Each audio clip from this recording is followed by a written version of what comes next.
proof and the power of testimonials. And then we're going to talk about also the impact of data using social proof. So, testimonials. First one, the reverse testimonial. So, traditional testimonies start off with praise, then continue to even more praise. And reverse testimonial takes it and flips it on its head. It starts with the skepticism first, and then goes through to what they actually thought of the experience, the positive part. This was from a copy blogger. They had a great blog post on testimonials, and they say, you know that fancy-looking that overpriced restaurant where we went there last night, and you're expecting them to be like, oh man, it really sucked. And they said it was delicious, and the bill was far less than we expected. That testimonial draws you in because you think, wow, why are they putting such a negative review on their site? And then you realize, wow, actually, this is a great review.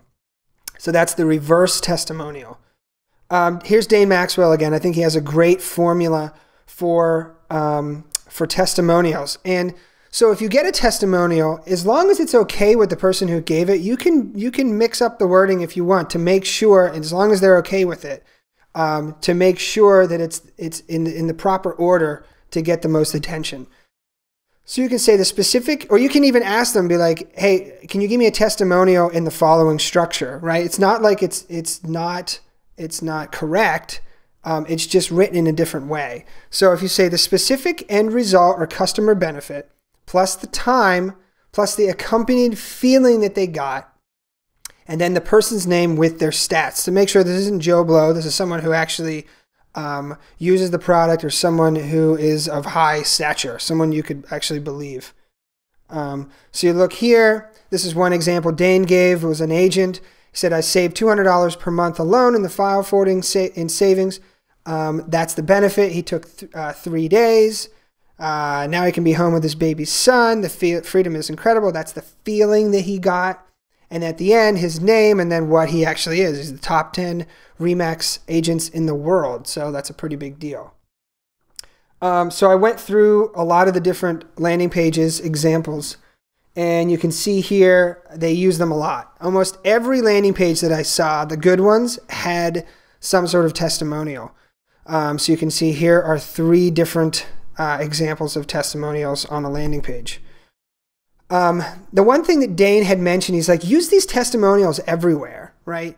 And so he said, use them on a sign-up page, and you can see Visual Website Optimizer.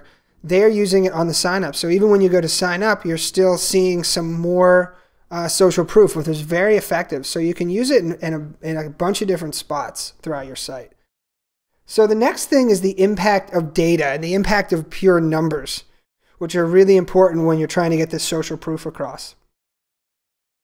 So here's add this, 14 million sites can't be wrong. Sites meaning people, right? Somebody had to sign up for add this. And 14 million is a pretty big number. So that has a pretty big impact social proof-wise.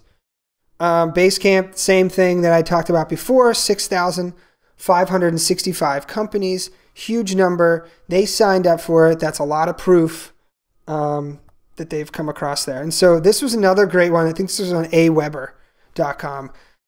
So as you're signing up, they say, who's joining Aweber? Now, I don't even know if this is actually dynamic or not, but you could make it dynamic and it would be really effective. And you can see someone in India signed up 2 minutes ago, someone signed up 8 minutes ago, 9 minutes ago, especially for consumer apps. That can be really effective. It means that people are actually using it and signing up as you are signing up. So let's apply social proof.